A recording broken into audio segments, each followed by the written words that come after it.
Welcome everyone to West Trade Review's PostScript. I'm Kelly Harrison, the Associate Editor, and today I have the pleasure of interviewing Spike Wong, whose piece Glazed I'm very excited to publish in our winter 2021 edition. Spike, you are a retired teacher. You are also a playwright and a director, and obviously of Chinese origin. So I'd like to talk a little bit about the influence of your quest and I know you've talked to me before about your looking at your Chinese ancestry and what that means to you, and how that, not just with Glazed, but with your writing in general. And maybe you can tell us a little bit about the theatrical production that you're currently producing, and tell us a bit about how the writing process has come up and pulling in your, you were born in the United States, correct? Yes. And tell us just a little bit about those connections with China, your family, and how those connect into the writing that you're doing. Good, yeah.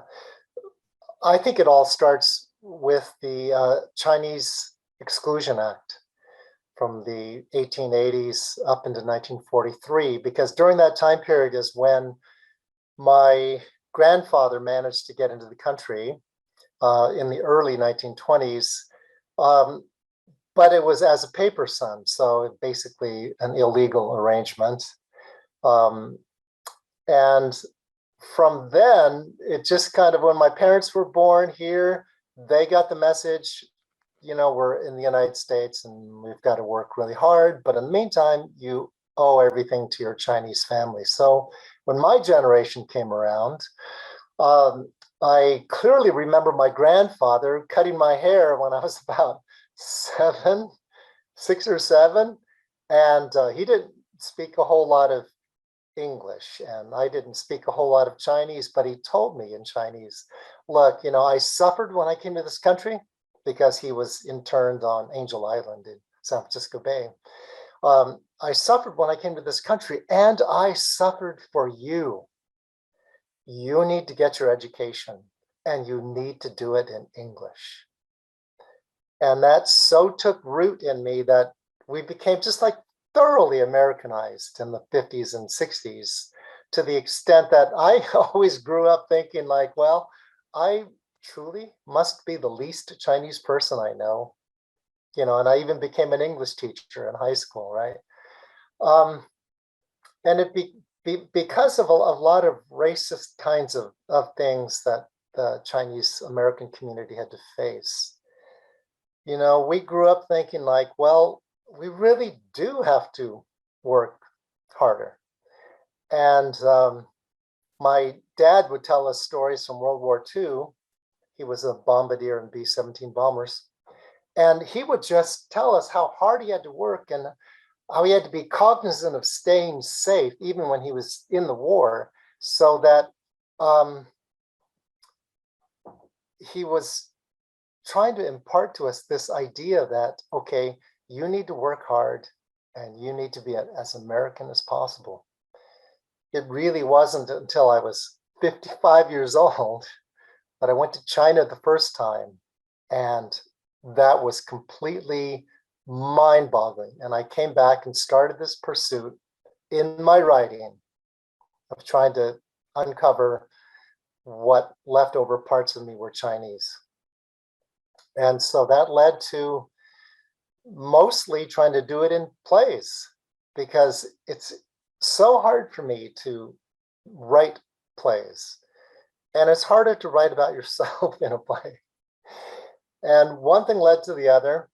And so I've got a couple of plays that are pretty significant in the works. One of them is a play based on my dad's service in World War II. And the most recent one that I'm working on now is, it's kind of based on the experiences of a Chinese American actor in Chinatown, San Francisco.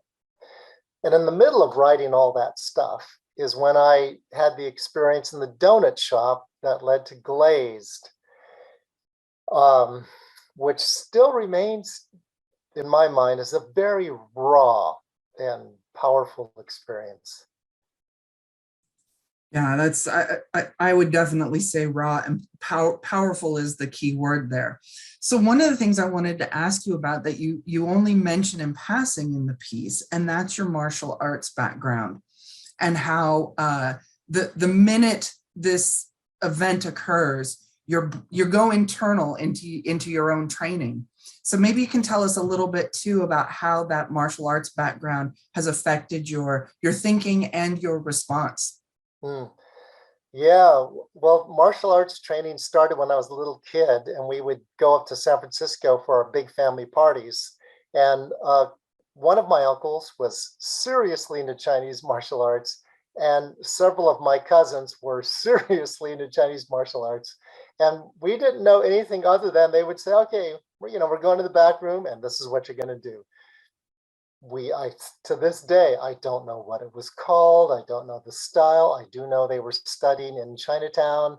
There were no belts to speak of, and they just trained. And we kind of started that way, or at least I started that way.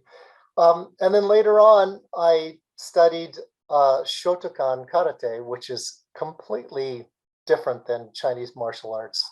Karate tends to be a lot more linear, and Chinese martial arts, of course, it's just all about circles and movement of energy.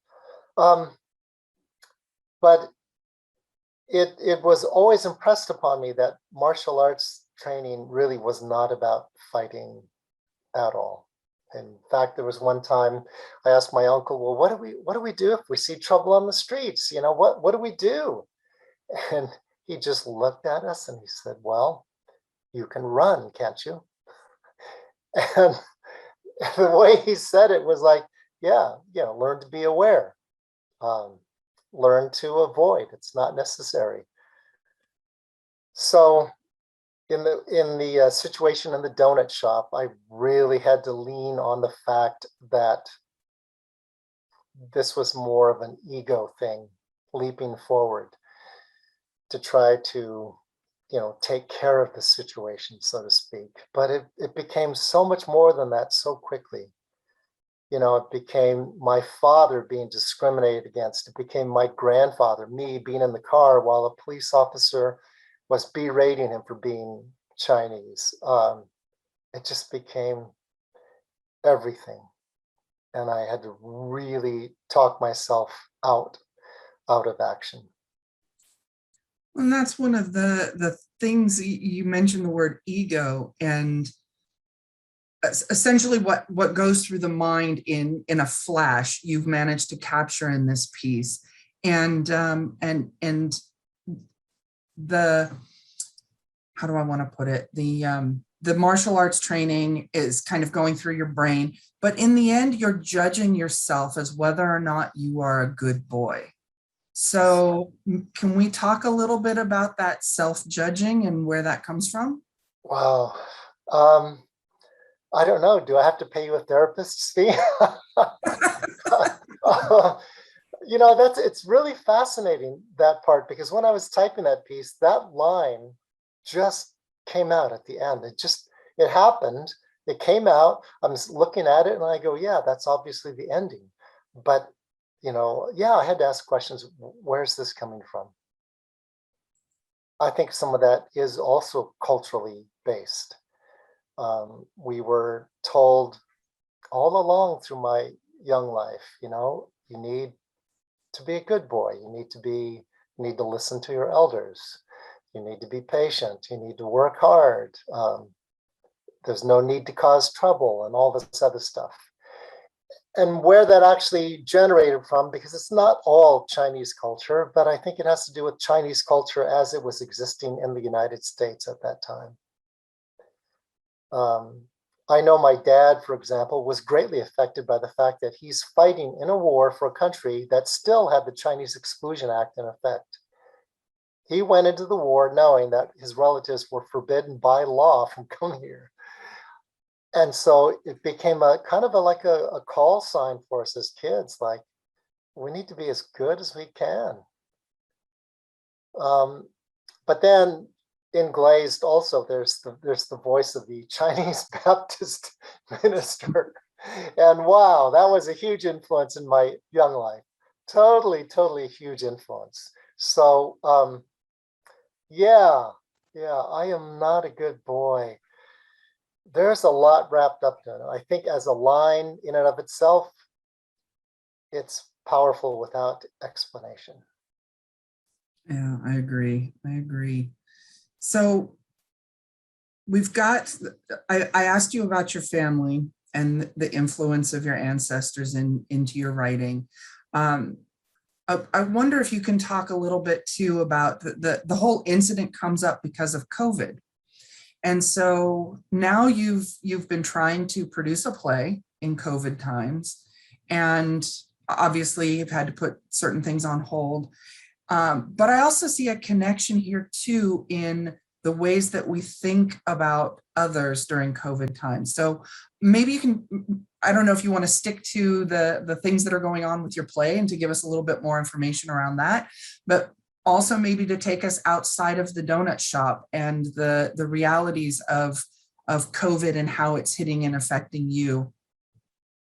Yeah, well, quarantine was definitely different kind of experience, especially towards the end when there were so many attacks on elderly Asians.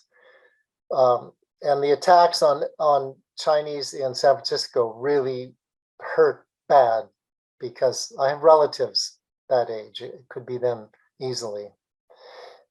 And all this is happening in quarantine, and I'm sitting on this play that I tried to get produced just before the quarantine hit. It's called White Sky, Falling Dragon.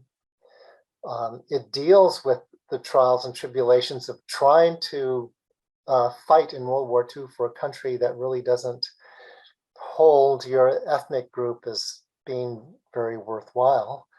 And so I think probably what made quarantine that difficult is I've got contracts with Chinese American actors that were very hard to cast. I've got a story that is incredibly timely because also at that time, Congress had voted a Congressional Gold Medal to all veterans, Chinese American veterans of World War II, which means that my dad's going to get this award and I would accept it for him. And I'm thinking the timing is great. There's this Congressional Gold Medal being awarded. I need to show this because it shows the very human side of what Chinese Americans went through. It's a human, deeply human story with a lot of pain, but a lot of hope at the same time from the perspective of a Chinese American family. So I was hoping that the play would be produced maybe even before quarantine so that a lot of this anti-Asian stuff would be mitigated somehow. I don't know. I'd like to think that there would be some understanding based on that. But the work it's highly unique. I have original music commissioned. I have a musician from China to play the lead instrument.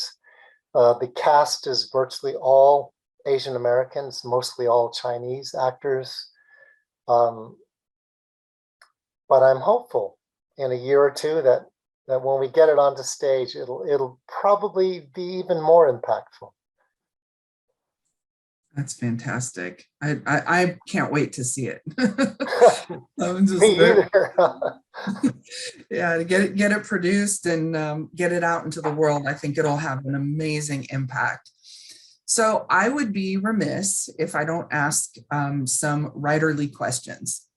And you've written not just plays and not just the essays. You've written very widely. And so everybody always wants to know what's the writer's process. So pick a genre, pick anything you want to talk to us a little bit about how the writing went or how the writing is going. Oh, wow. Okay. For me, I think the rock bottom part of my process is to tell the story. And I can't tell a story if I don't feel something incredibly strongly about it. Most of the time, I have no clue what an ending is going to be, but I do know I feel something. And probably the biggest image I love to hold in my head once I feel something is, okay, I'm going to gather up all these pieces of this story. I feel this, I see this frequently because I also write plays. I actually see entire scenes of the story that I want to tell. Like in nonfiction, for example, I love writing nonfiction. And what I envision is I'm standing on a big cliff and I'm picking up all these pieces of ideas and feelings and images and sometimes people and lots of times titles. I have a title before I start writing most of the time. And then I'm going to jump off this cliff and I hope I build the airplane before I hit the ground. That's how it feels to me every single time, because something is pushing me to tell the story, not tell a story, but tell the story. And so that leads into late nights and early mornings of just trusting the writing. I don't know if it's okay to tell this, but since my wife isn't walking in anymore, one night during a play, while I was writing a play and I was just stuck. So I'm writing lines just generated by emotions from the characters. They're not connected in any way. It's just, what's the emotion of this character right now? And typing lines, and suddenly this line showed up, and it was the line of the play. And I jumped up and I ran to the bathroom and I threw open the curtain and I said, Debbie, I got it. I got the whole play. I don't have to be in New York City.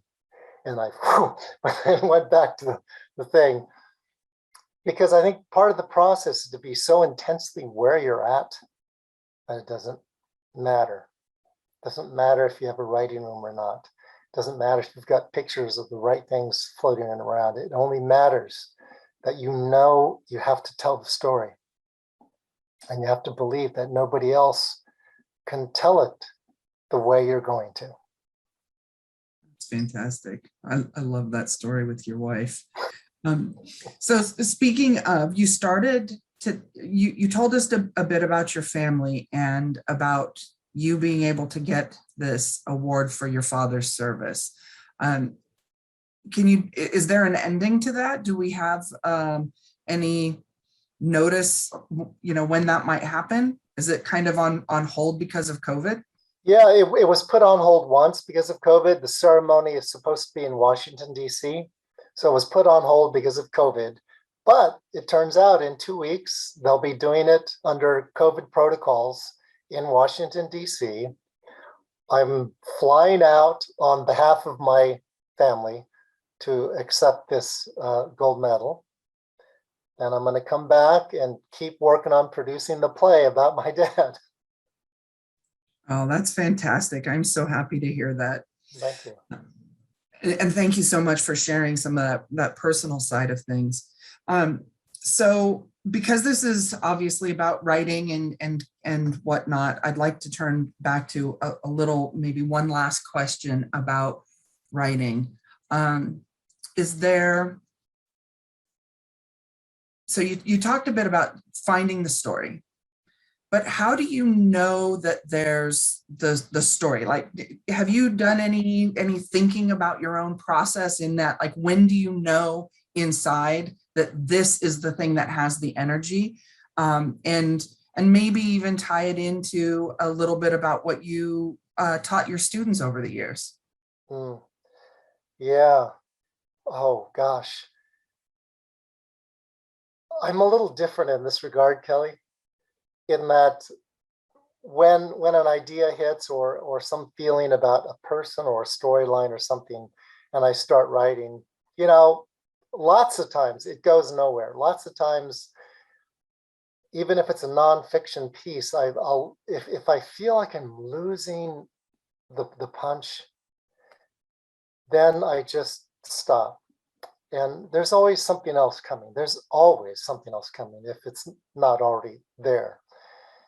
And one of the things that I tried to teach my students over 38 years of English is simply this, that write what you're thinking. Don't think about what to write. In other words, I'm hoping that you'll be able to access large parts of your brain, your mind, your body as it operates through your brain, feel something that's powerful, feel something that's important that somebody needs to know. Somebody needs to know. And then you start writing that way. So when I get stuck, I always go back to, yeah, write what you're thinking. Don't think about what to write. I have lots of things that are just sitting so far back in my computer, I'll never find them again, but that's okay. That's okay because, well, I'm a climber as well from way back. It's been a half a century of climbing. And a lot of times in training climbing, you're doing some very specific kinds of exercises, which in and of themselves are nothing. But the next climb or a year later on a climb, something will happen and that's what you'll need. And it will already be trained and you won't have to consciously try to think about it. And that's sort of what I do when I end up putting stuff by the wayside. I just go, it's not that it's not worth something. It's just that I've lost the punch behind it. There's something I've lost in that power and it's okay to just put it down and let it go. But then what I also used to try to get my students to believe in is simply, if you don't tell the story, who else is going to? If you don't give us the perspective of why this is so powerful to you, nobody's going to know. And because nobody will know, somebody's going to lose a lesson. So I hope that answered your question. Oh, that was amazing. I think that it is important for writers to know that it's okay sometimes to treat what they wrote, like you said, as this training exercise. And I'm so glad that you brought in that metaphor with your climbing. So we're going to take a little bit of a pause here, and I want to thank you for this wonderful interview. We're going to get set up and have you read your piece, Glazed. So from everybody at West Trade Review, thank you so much for giving us this piece, and we're going to have you read Glazed. Yeah, well, thank you very much, Kelly. It's been a really good time. Thank you. I'm not addicted to this stuff. I appreciate it too much to do that. Young people who post about their morning coffee on the way to work, the hoochie kappa frappe dinghy with 2 drops of kale syrup and the whipped cream on top, those people are addicted. My once a month donut. Don't laugh. Once a month, a guy deserves a treat, right? The way I figure it, I work out for 3 weeks and somewhere in that 4th week, I get a treat. So that's what I got this morning. 1 glazed donut, 1 large cup of regular Joe. That's it. Didn't want to spend any extra time there because, as it turned out, this isn't any sort of treat today. 1 glazed donut. It's a force of remembrance, if you will. It's my mom taking me to the Bake Right Bakery down on Beach Street when I was a kid after Sunday church for 1 little treat. I mean, what 8-year-old hasn't earned a treat after attending a Chinese Baptist church service? You haven't heard hellfire and brimstone until you've heard it in Cantonese. That minister could tear me open 6 ways to Sunday and stuff me full of shaking and fear. The one speaker I remember most was a Chinese lady wearing a black dress, her hair pulled back in a very tight bun. Severe. I was seated at the end of the center aisle, and she came prowling down through the congregation, stalking her prey by the guilt in their faces, the sins in their hearts. She stared at me as she ate the microphone and assured us of a burning eternity if we so much as looked the wrong way. At the end of the service, my mom had to peel me off of the chair. So a visit to the Bake Right Bakery was my return to sweetness in life, the reassurance that I was indeed still a good boy. These days, I go to the DC station, donuts and coffee, and a little relaxation. It's run by these Chinese Cambodian ladies who I consider the sisters that I never had. Yeah, sort of like sisters. I grew up with all brothers. I couldn't relax there this morning. It's that damn COVID and one other thing that I have to get off my chest. Because as much as I want to pretend that what I felt like doing wasn't me, it was. It is. It's tearing me open.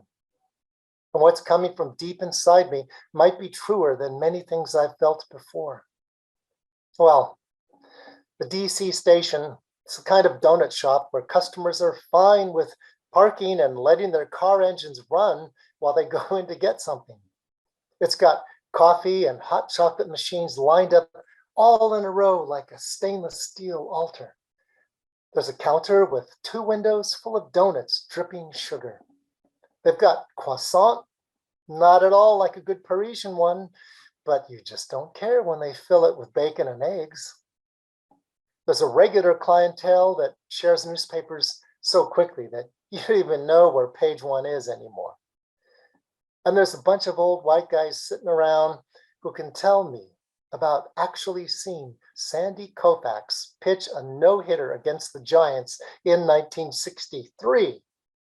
And all I can say is, yeah, well, in 2014, I saw Madison Bumgarner win Game 7 on TV.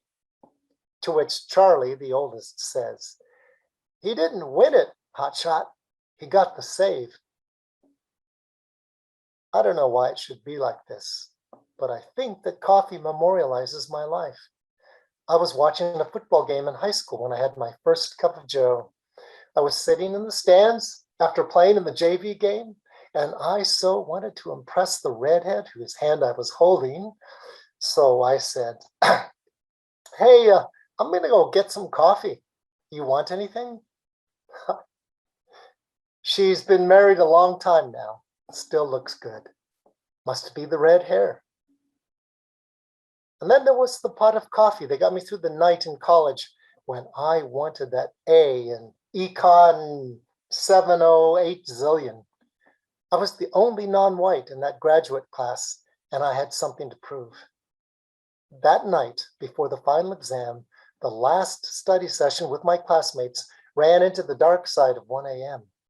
We were talking these crazy formulas, writing them all out and solving scenarios, and someone up at the chalkboard made a mistake. A slight one, but I knew 100% that it was a mistake. We were supposed to be helping each other prepare for the final exam, which was graded on a strict curve, but I let everyone else think that the solution was correct. I didn't say anything. Nothing. My first cappuccino, the day my grandmother died in San Francisco. My first espresso, my wedding day, the first one, and many more cups on the sleepless nights after I got divorced. My first cup of hot joe from a vending machine, when the cop handed it to me while I was making a statement about getting jumped by a street gang. I can still feel my arms pulled back, still see the knife coming, still hear someone screaming. And more than anything, I feel my years of martial arts training. I feel the twists and turns and power that sent one of them to the hospital and the rest slithering off into the night. But sometimes a particular happenstance shuts down our ability to not give a shit. When fear takes control and yet relinquishes its hold on our behavior at the same time, when the mind is uneasy and disturbed. In this time, the time of COVID-19, I'm worried. Age, 68. Health, bad asthma. I'm in the very at-risk category. And what happened today never should have happened. But this morning was foggy and colder than it should have been, given the time of year. When I parked my car at the DC station, I put my mask on and cleaned my hands with sanitizer before getting out as usual, I got to the front door and I saw that there were several customers inside, too many for me to keep a safe physical distance. I hate that term, social distancing. I don't want to get social with you. I want to stay the hell away from you. I'm standing there, and through the front window, I can see two young men at the counter trying to decide on donuts. An older couple leaves the shop, and now I've got room to enter, so I do. First thing I notice is that one of the two young guys, a skater dude with his skateboard in hand, he's not wearing his mask over his face, but rather on his chin. Every other face in there is covered. I know 3 people who have died from COVID-19. I went to high school with 2 of them. The third was one of my uncles. I know 6 more who died who were related to my friends. There's a dark and persistent hole inside me that desperately needs some relief from the heavy sense of loss and the fear of uncertainty. There's none coming. No one can give that to me. So there I am. I could leave, but I want some coffee and that precious glazed donut. I'm fed up with maskless people inside buildings. I'm tired of people walking by so close they could pick my pocket after sneezing in my face. I hate the anti-science dumbfucks who think all of this is a hoax. I call out to the young man, "Hey, cover your face with your mask." In response, he says, "What?" He looks over, trying to decide who is dictating to him, and he spots me staring. He sticks his jaw out and he says, "You shut the fuck up." But he slowly covers his face, partially. I say, "Hey, I'm in a vulnerable population, okay? So just cover up." But he can't stop himself. "Afraid of a little China virus, you fucking Asian. You don't shut the fuck up. I'm going over there and smack you." And then he laughs nervously and loudly. Lightning takes over my body. My muscles, my fists, my brain scream at me to go over and confront him right now. 3 long steps, that's it. 3 steps to him, and I can settle it. Because I know guys like this.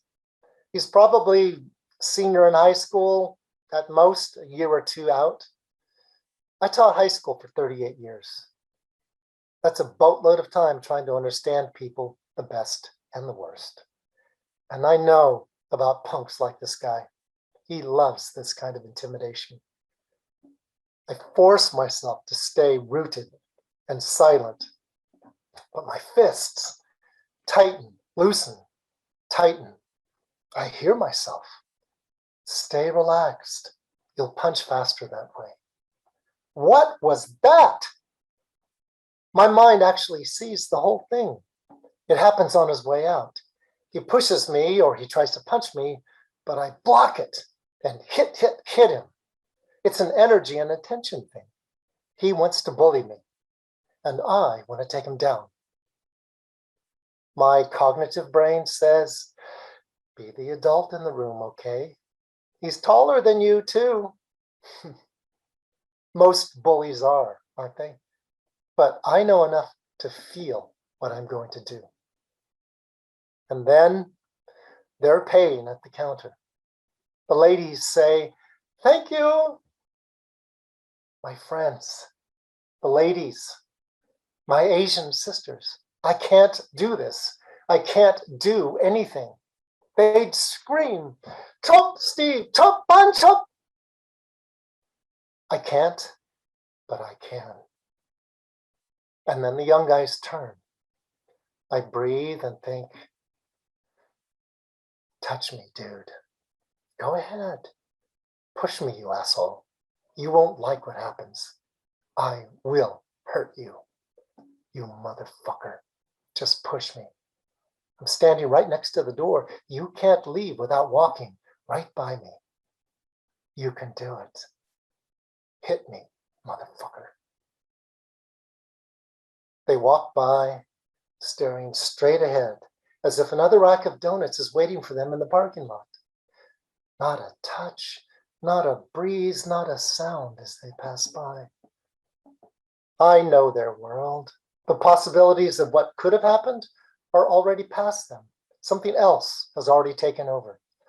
Perhaps, but gone at any rate for them. But there's still blood in my eyes. My first sip of this coffee was lousy, lousy. Somehow too bitter. I don't get it. Well, that was the taste in my mouth anyway, so I guess it's real. I would have had what the shop calls a glazed cinnamon roll, but I didn't want more sugar. I was shaking, and my narrow vision swam inside a sea of vengeful waters. I'm not a good boy. I want the satisfaction of violence.